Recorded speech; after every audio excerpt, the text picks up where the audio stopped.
Okay. Welcome to the renamed. I didn't tell you about this, Colin.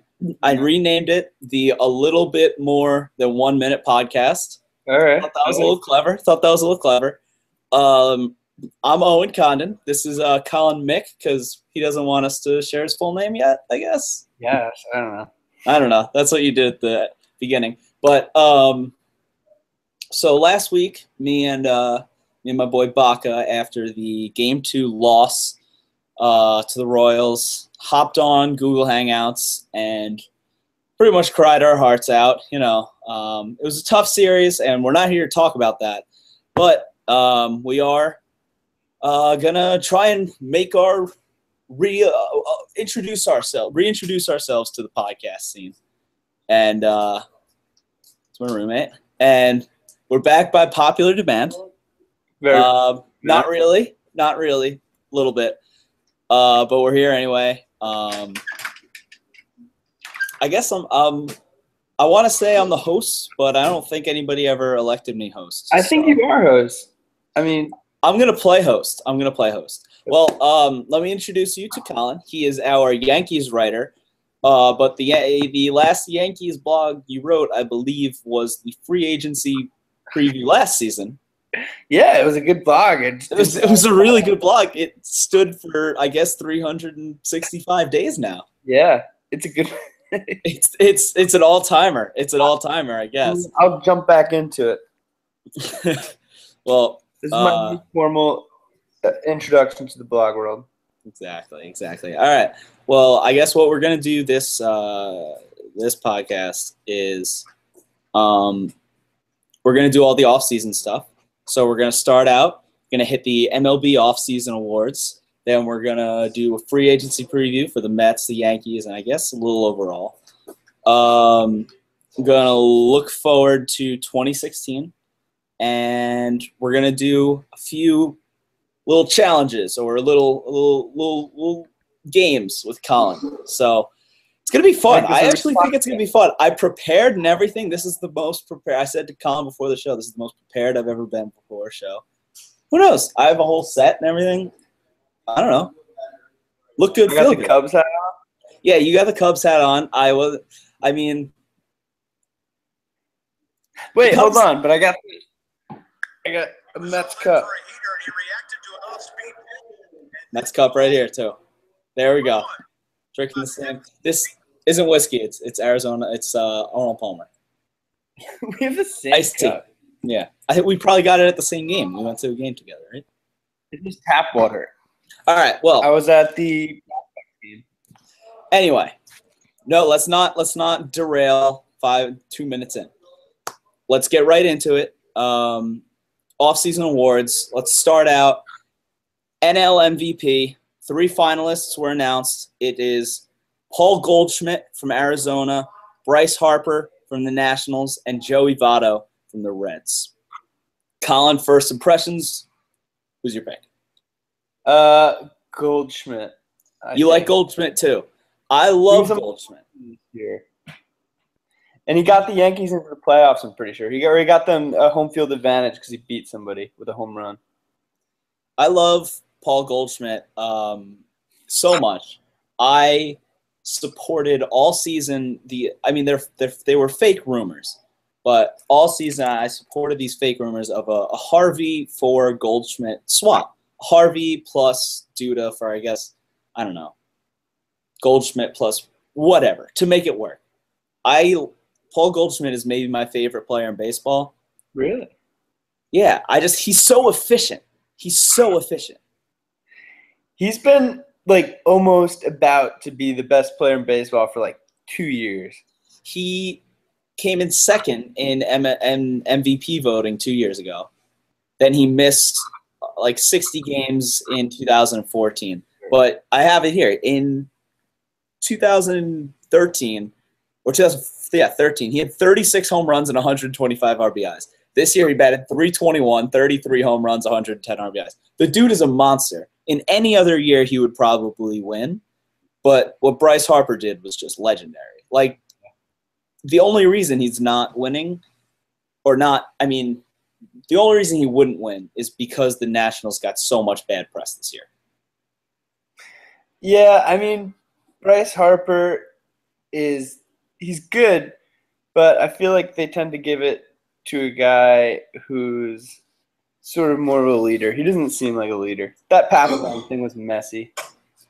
I think it does change the perception of Bryce Harper a little bit. Like, if you want your MVP to really hold the team together, and he definitely didn't hold the team together, then – but at the same time, Goldschmidt, the Diamondbacks just sucked. Like, he couldn't really do any more. Right.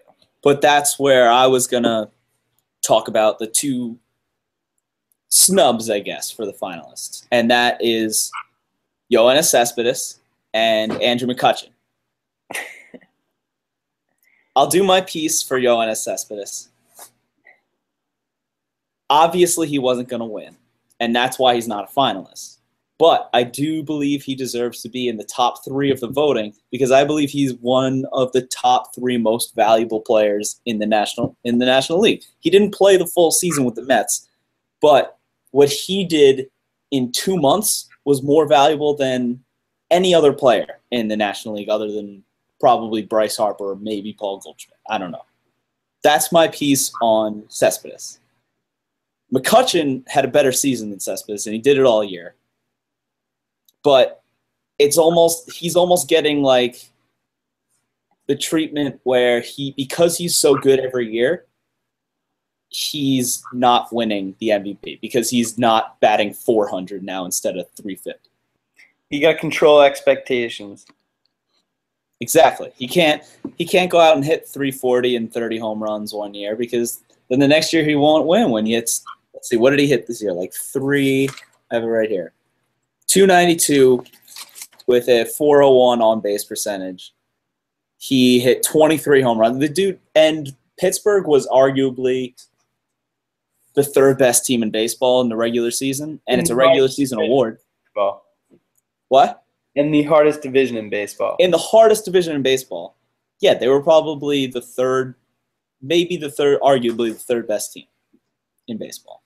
And I don't know, he just seems like he was overlooked a lot. For Joey Votto, who had a really good statistical season for the sabermetric guys, the Reds were just awful, and that's why he got, swept under the rug a little bit. But, yeah, Votto, I don't know, he had a solid season, 314, 29 home runs, 80 RBIs, 143 walks, which is bananas. That's a lot of walks. Yeah. He got his MVP already, though, back in 2010. All right, moving on. AL MVP. Let's see. Where are my notes on AL MVP? Screw it. I got this in front of me. Finalists for that are Josh Donaldson. I really want this.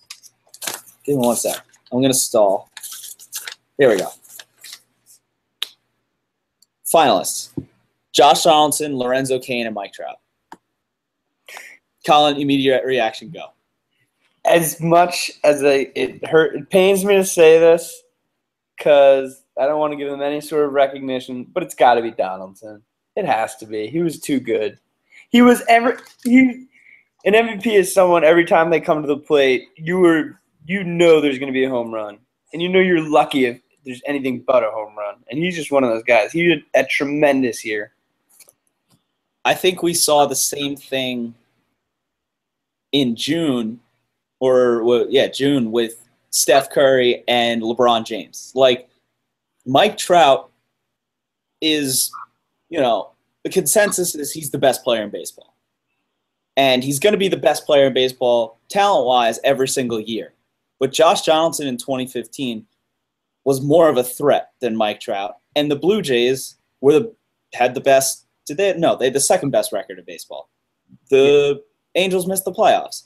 Mike Trout had a great statistical year, almost as good as his par for the course, which is he batted .299, hit 41 home runs, 90 RBIs, and 104 runs. That's just, an average season for him.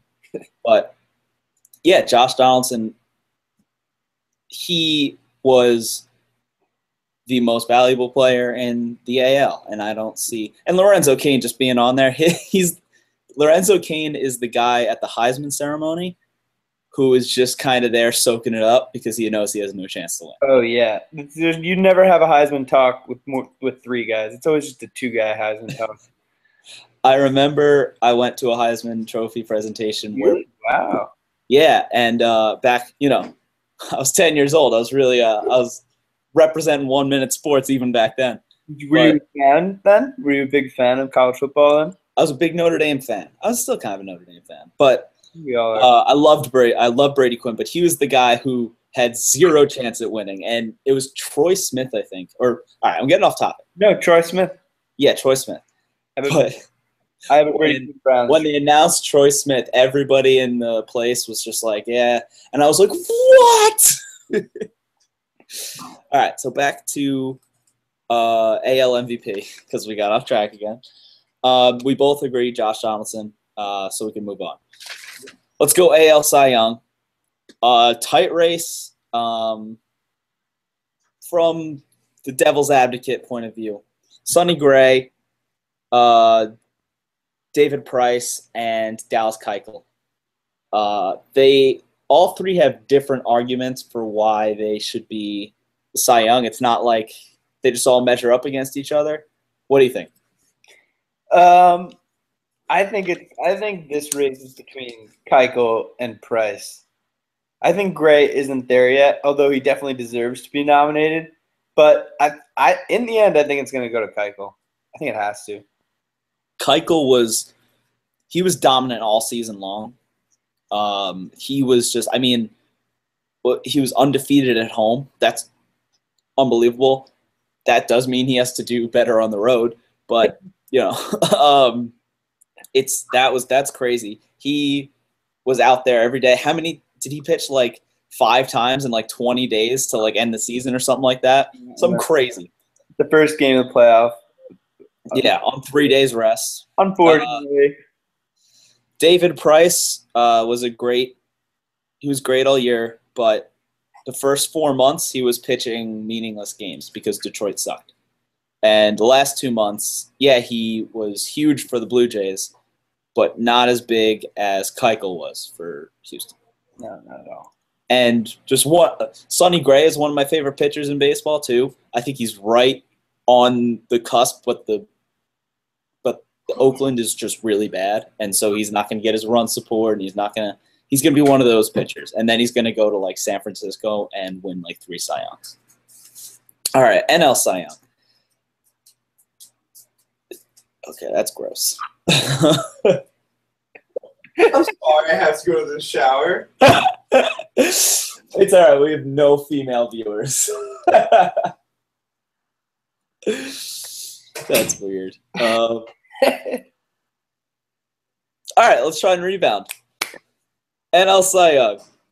Jake Arrieta, Clayton Kershaw. I'm gonna have to do just audio of this one. I don't know what I'm gonna.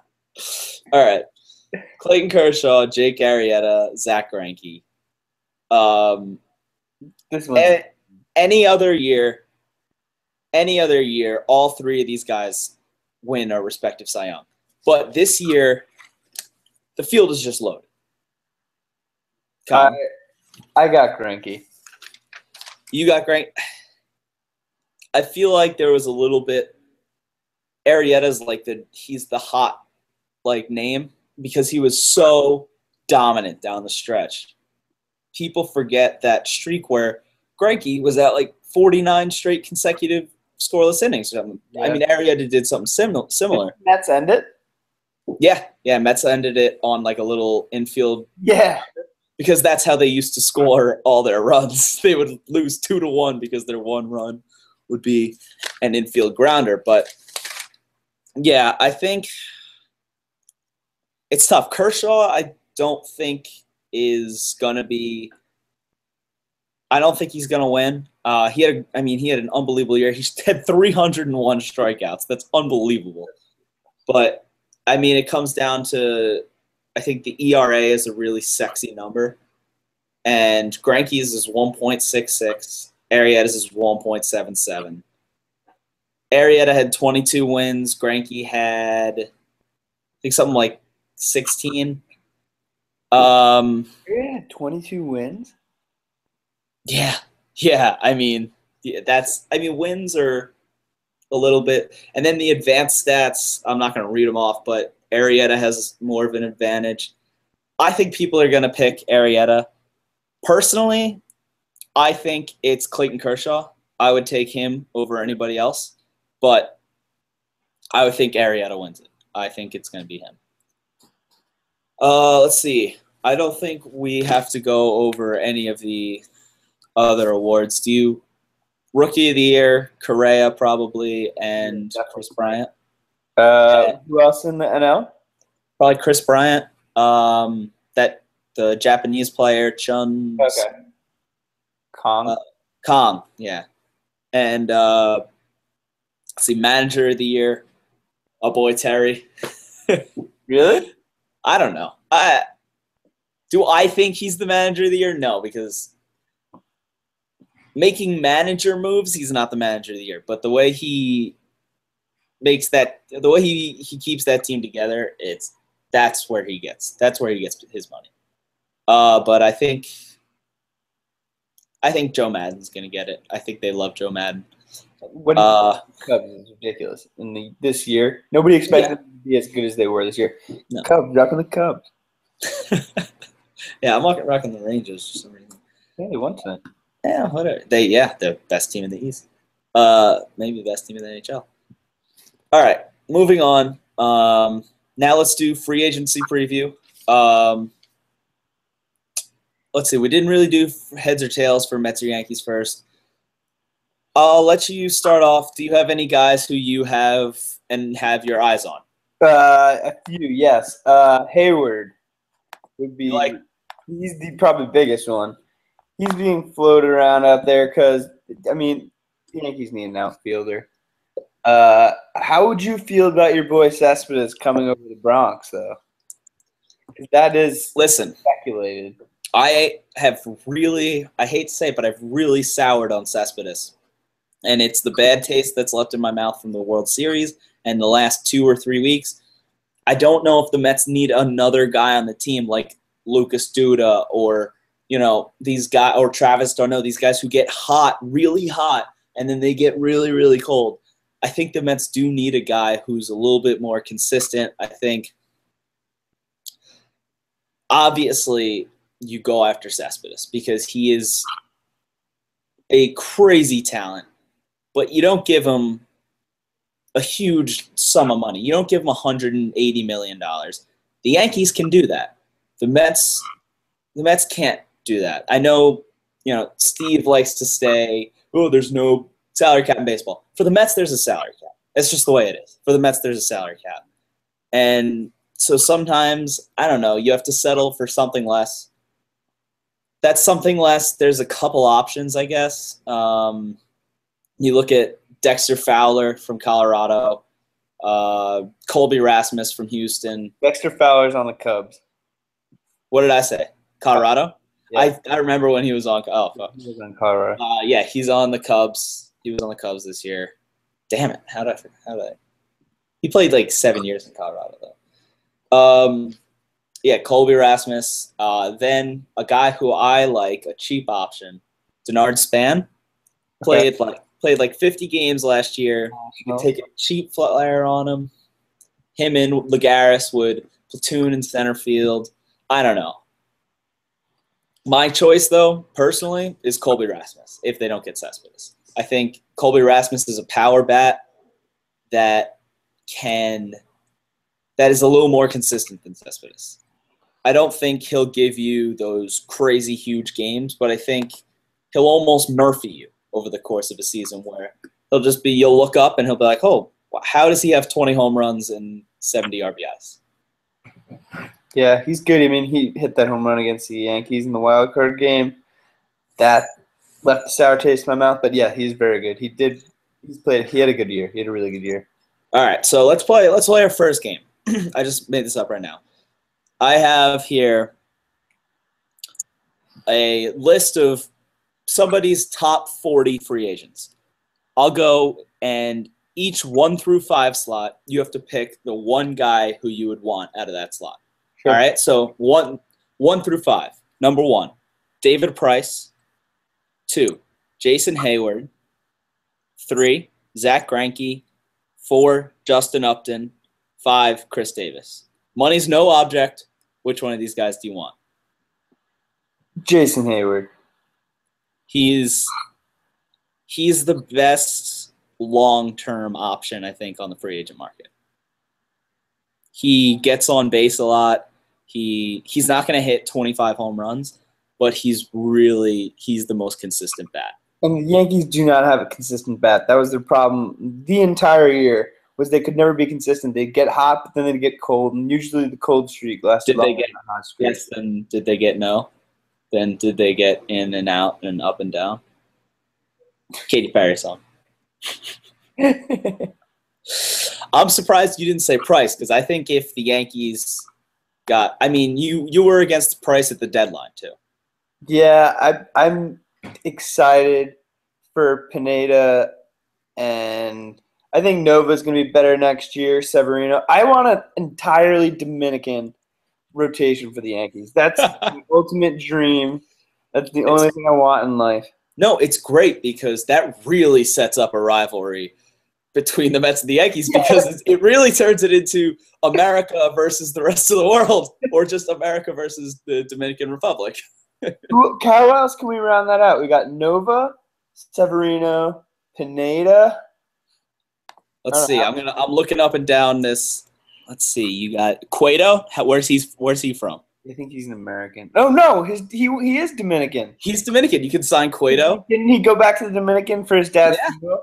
By the way, that was a crazy story. Yeah, that went really, really under the radar. Cueto, that would be great. Let's see. All right, well, let's keep going with this thing. Yeah. 5 through 10, or 6 through 10. Jordan Zimmerman, Yoenis Cespedes, Alex Gordon, Johnny Cueto, Jeff Samardzija. Definitely not Samardzija. I don't like Samardzija. But I feel like after last year, you get Samardzija for cheap. I'm going to go Alex Gordon, though. Corner outfielder. I like it. He's one of those Royals who they're just clones of each other. And so, yeah, you're just buying a Royal. That's what you're doing. You're buying a piece of the Royals. It's like buying shares of the Royals. He's ridiculously good at defense.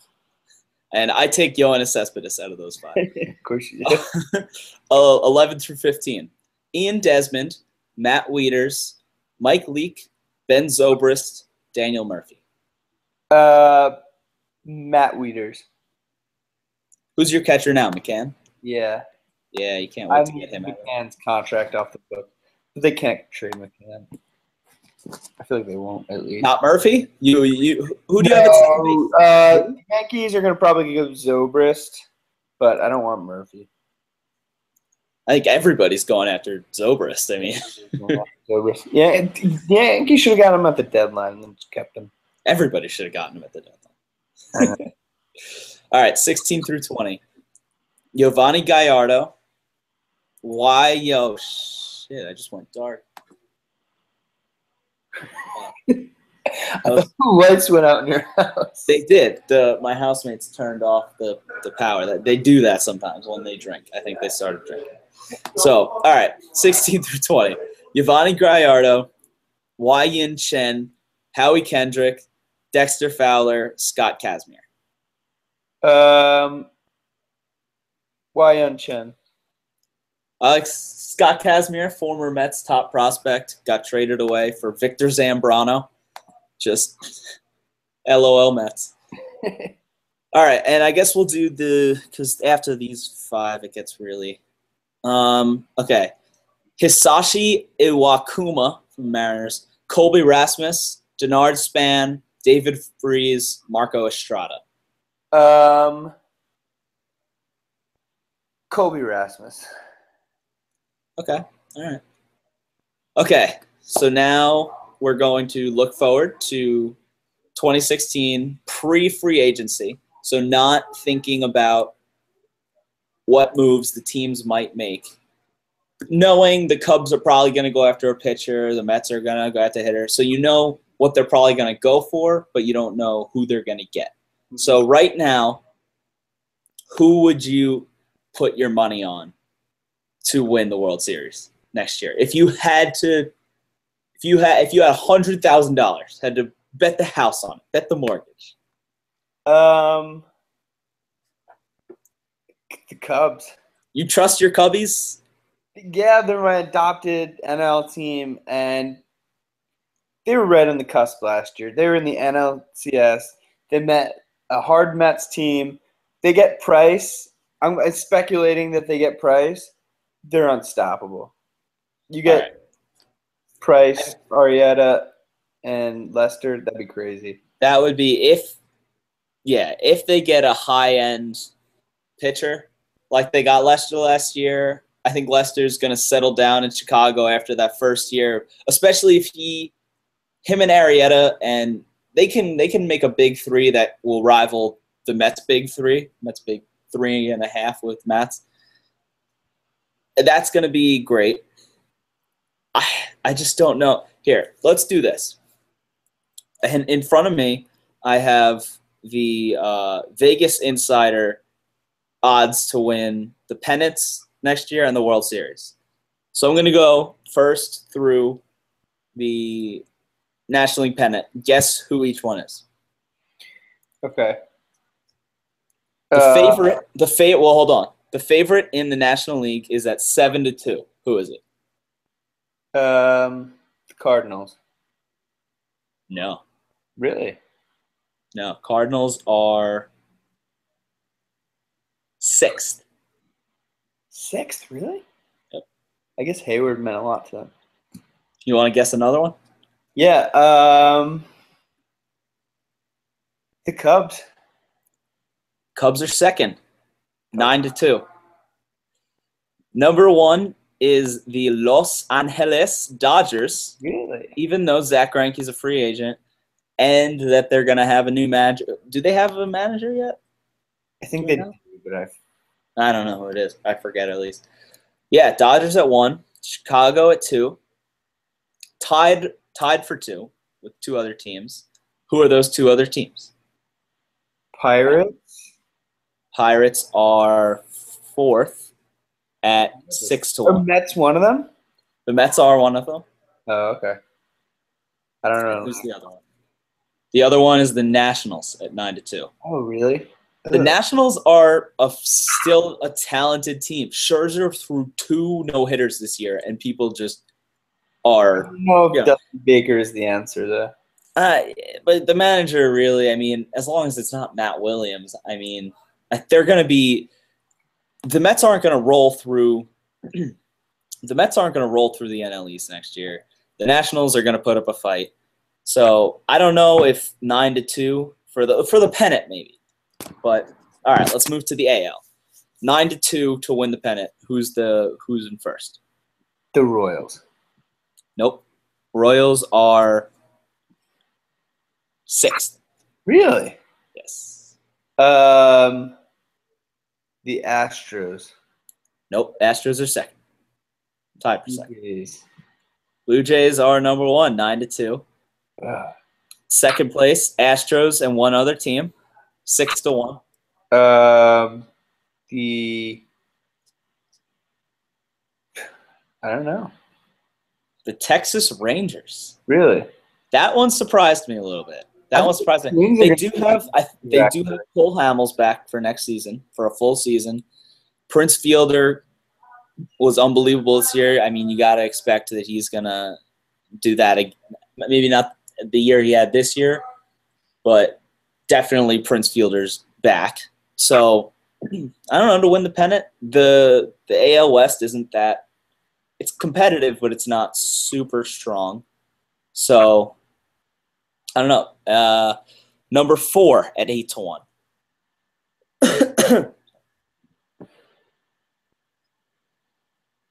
The Yankees. Yes, they are. The New York Yankees. Number 4. Yeah, they are. Yeah, I guess they're assuming the Yankees are going to go out and spend $1 gajillion in free They agency. probably are. Yeah, because guess There's who's a lot of good guys. guess to be there. because guess who's in 5th place ahead of the Kansas City Royals, who just won the World Series. The Red Sox. Yep, Red Sox are 5th. But now we go to odds to win the World Series. 8-1. Who's the favorite? Here, just list off your 1 through 5. Who do you think it is? Blue Jays. Gonna Astros. again. Hope that's okay. I don't know. It goes Dodgers, Cubs, Mets, Blue Jays, Nationals. Really, all the NL teams are above all the AL. Okay. Yeah, I don't know. Maybe the AL is not. I don't know. That's weird that there's 4 NL teams there. I do like the Mets, 3rd place, 10-1. Is there any Okay, big so- guys the Mets might go after? What? Are there any big guys the Mets might go after? Is Cespedes the biggest one they're thinking about going after? Cespedes is definitely. I gotta get. 1 second. Go ahead. 1 second. Think of the time. Yeah, of water.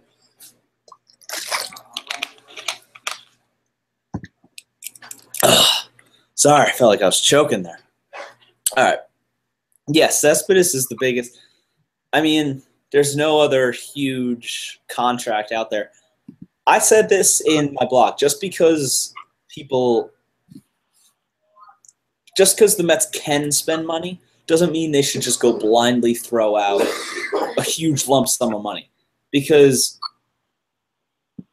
they gave Jason Bay $66 million just because they could. They can't make those mistakes again.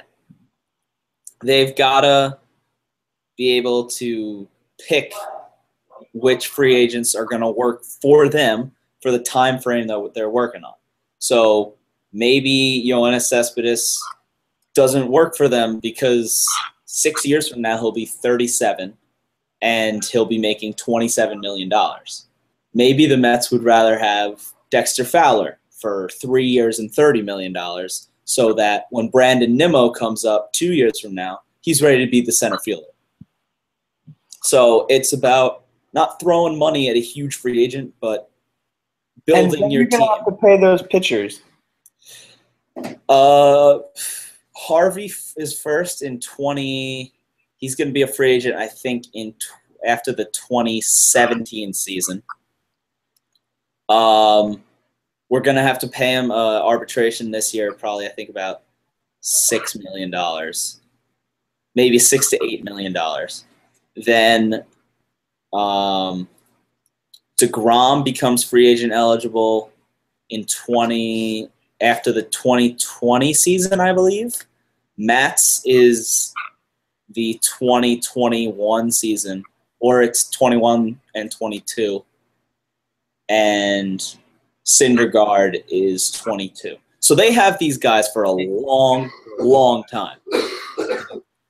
Oh, I didn't know that. That's a long time. Yeah, so it's not like they have to pay the pitchers next year. But, it's about not having your payroll at $160 million and having 75 wins. They won 90 games this year they finished the season at $120 million in payroll. They started it at under $100 million. That means they added $25 million in payroll over the course of the season. So calling the Wilpons cheap, while fair, they increased their payroll over the course of the season by, I don't know, percentage, 20, 25%. So they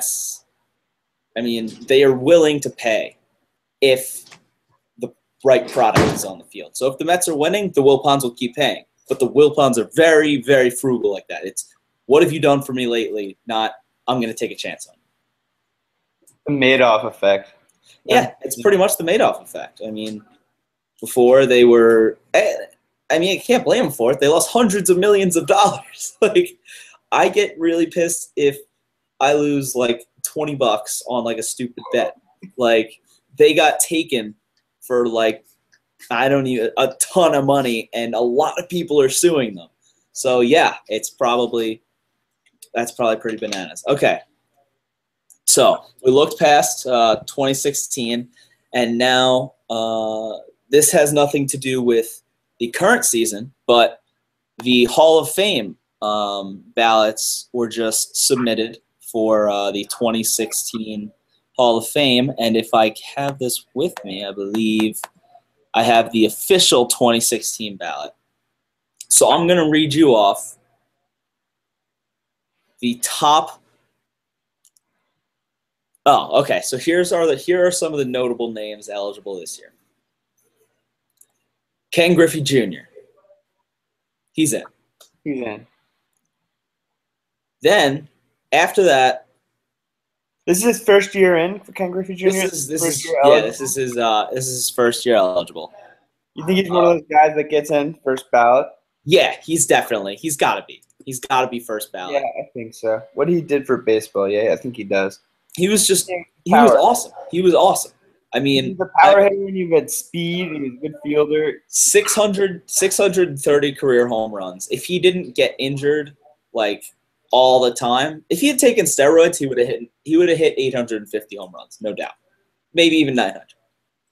Like if he never got injured and hit like 20 more home runs a season by taking steroids, that would have been unbelievable. That would be great. After Griffey, it gets a little more complicated. The guy who received the highest percent of the vote last season without getting in was, of course, Mike Piazza. He got 69.9%. You need 75%. Okay. Colin, as a semi-objective source, do you think Mike Piazza gets in this year? No. Next year, though. Next year, definitely. You think everybody every year it's always next year's his year. Next year's his year. He's the best hitting catcher of all time. Like if you're just saying that he's not worthy of being in because he's one of the best at his position of all time, then you're just saying catchers are irrelevant to the game. Let's see. Let's just start rattling off stats right here because I have them in front of me. 427 career home runs, over 1,300 career RBIs, 308 career hitter, 377 career on base percentage. Couldn't throw a runner out at second base for his life. Slow as a turtle. But the dude could hit. He deserves to be in the Hall of Fame for that. So if I had to vote, let's see. I will list you off 10 names. How many? Tell me which ones you agree with. Okay. Ken Griffey, you already said in. This is for future, so not just this year, moving forward. Right. So would you have them on your ballot if you could pick them for any year? Okay. So Piazza, do you think he eventually gets into do you think he's Hall of Fame worthy? Absolutely, yeah. Jeff Bagwell.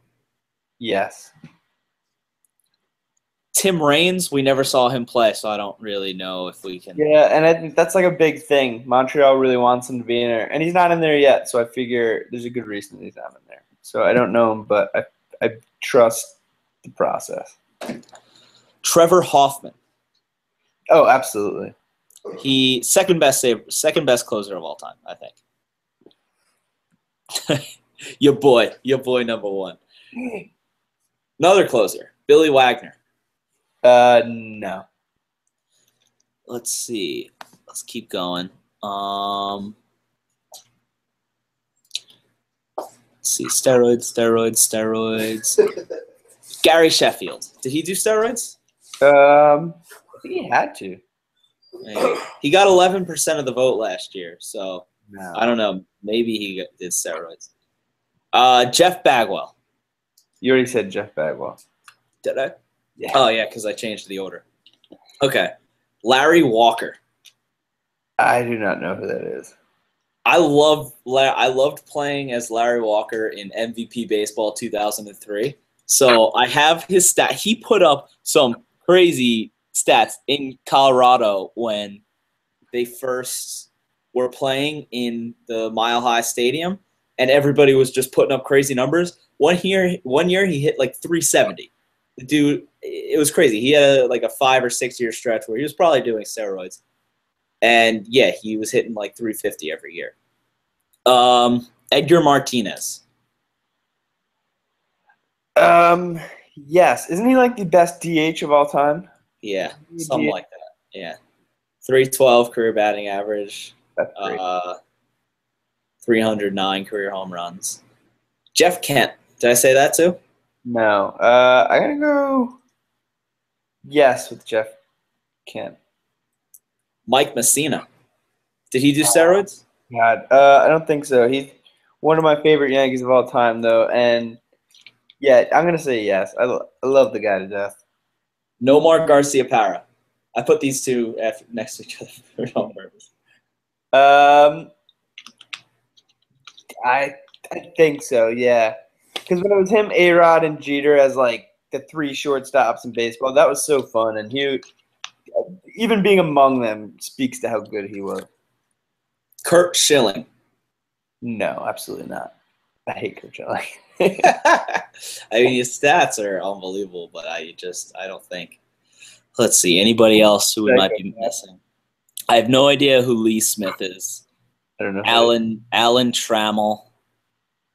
It's his last time on the ballot, so he might. So no for him. Let's see. There's Jim Edmonds, but he's not going to get. Edmonds, I remember him. I love Jim Edmonds. Great player. I love going down the Hall of Fame ballot because there's so many players. Like Luis Castillo is on the Hall of Fame ballot. This is unbelievable. Jason Kendall. Brad Ausmus. Like really? These guys are Hall of Fame. Brad Ausmus on. Like, are people really going to vote for these guys to? No. Well, I think that's about it, unless you think that Mike Hampton, Mike Lowell, or Troy Gloss is Hall of Fame. Oh, Troy Gloss would be excellent. That would be great. He had like 1 or 2 great seasons in Los Angeles, or they were Anaheim then for the Angels. Yeah. And yeah, he was a beast.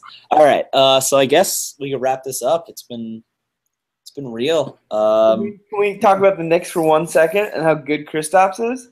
Dude, Kristaps is taking over the town. I don't want to get too much into the Knicks because I want to space out the podcasts. I want to make one baseball, one segment. Give Kristaps his fair due. Not 30 seconds at the end of our baseball. Absolutely correct. He deserves all the praise he can get. The only thing I'm gonna say is I'm gonna get a Kristaps t-shirt jersey. I have to. The dude, he's so good. He's just so good. All right. Well, so for 1 Minute Sports, this was Owen Condon and Colin Mick for the A Little More Than 1 Minute podcast. Signing off. Later.